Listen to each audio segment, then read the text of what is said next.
My biggest disappointment of the Battlefront 2 beta was the poor gun mechanics. In the last Battlefront game, this was also a large criticism of mine. The gunplay was lacking due to shallowness and low skill ceiling. However, I still found the gameplay fairly enjoyable. After playing the Battlefront 2 beta, I feel that the gunplay has actually got worse despite the developers promising an improvement and greater learning curve. Infantry gameplay was really unenjoyable for me. The main reason I found the gameplay so unenjoyable was because of the very sluggish time to kill. Battlefront 2015 had a fairly mediocre time to kill, not that fast or slow. However, the Battlefront 2 beta saw a drastic increase from the time to kill of Battlefront 15, which I think was just about right. Fast and slow time to kills have a variety of gameplay advantages and can be good or bad depending on the game. A slow time to kill leads to longer combat sequences.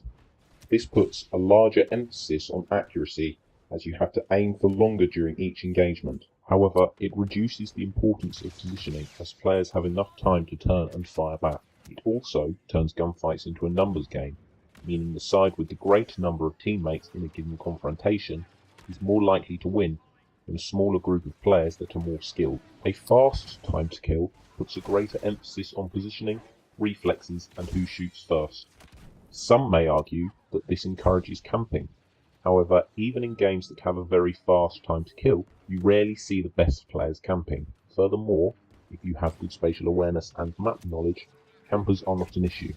A fast time to kill allows players to flank the enemy, and a good player to kill multiple targets. A high time to kill is best implemented in smaller competitive games that have low player counts like 5 versus 5. This is because most engagements will be one-on-one. If the player count is higher, a slow time to kill is less appropriate, as you will often round a corner to find groups of enemies, and no matter your skill or accuracy, your gun does not have a great enough damage output for you to survive. During the beta, when firing at range, the time to kill was so slow that most players would have enough time to sprint or roll behind cover, meaning there was little place in the game for ranged combat, reducing the effectiveness of different play styles. I believe that a middle ground needs to be found that will both benefit small modes like Blast and Strike, without negatively impacting large-scale modes like Galactic Assault. I think that most players can agree that the time to kill in Battlefront 15 was in a very good place, as it was long enough to reward accuracy and discourage camping, but short enough to allow skilled players to dispatch multiple opponents. I also didn't see any complaints about the time to kill in the previous game, which suggests to me that most players thought it was satisfactory. Another issue with the time to kill being so slow is that it increases the importance of star cards and made side weapons and abilities too powerful in the beta. High damage sidearms, like the Vanguard and Infiltration ability, were simply unmatchable in terms of damage per second and would outgun every primary weapon to such a degree that no amount of skill or accuracy would save you. Players also learnt to throw grenades at enemies before firing their blasters, as these were more effective at killing. This often meant engagements were decided by which player had their star cards off cooldown rather than who had the most gun proficiency. When comparing Battlefront 15 and Battlefront 2 in terms of time to kill, I am going to look at the E11 in Battlefront 15, which was a standard deployment weapon and had a very similar rate of fire and spread to the standard issue assault guns in the Battlefront 2 beta. Both weapons downed an enemy at 100 health in 3 shots. However, in Battlefront 2, you rarely face an enemy at 100 health, since the Specialist class is the only infantry unit with this health value.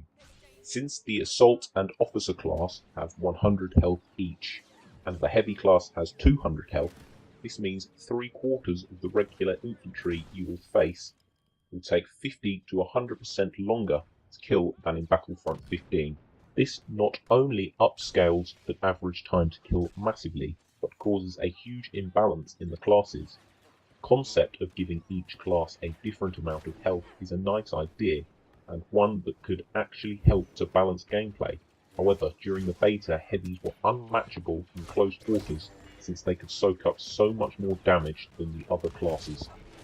I think the gameplay would be vastly improved by reducing the overall health of each class and by reducing the health discrepancy between classes.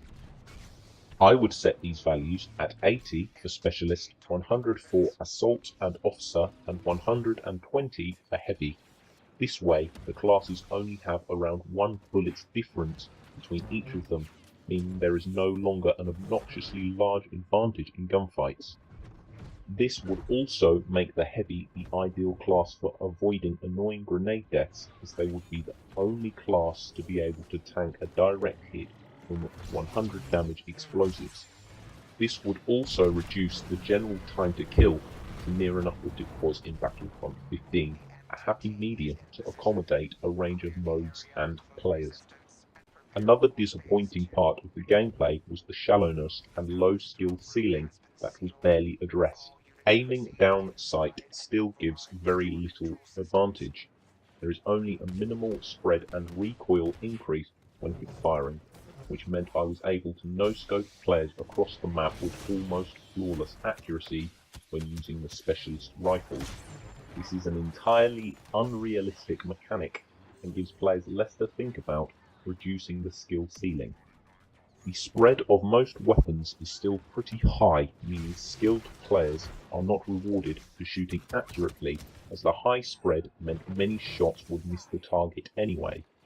It also means that inaccurate players are able to hit the player they were shooting at, even if their shots are aimed off target.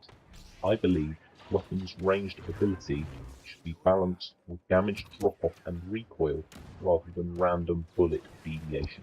I would also like to see recoil increase, as this too would increase the game's skill gap.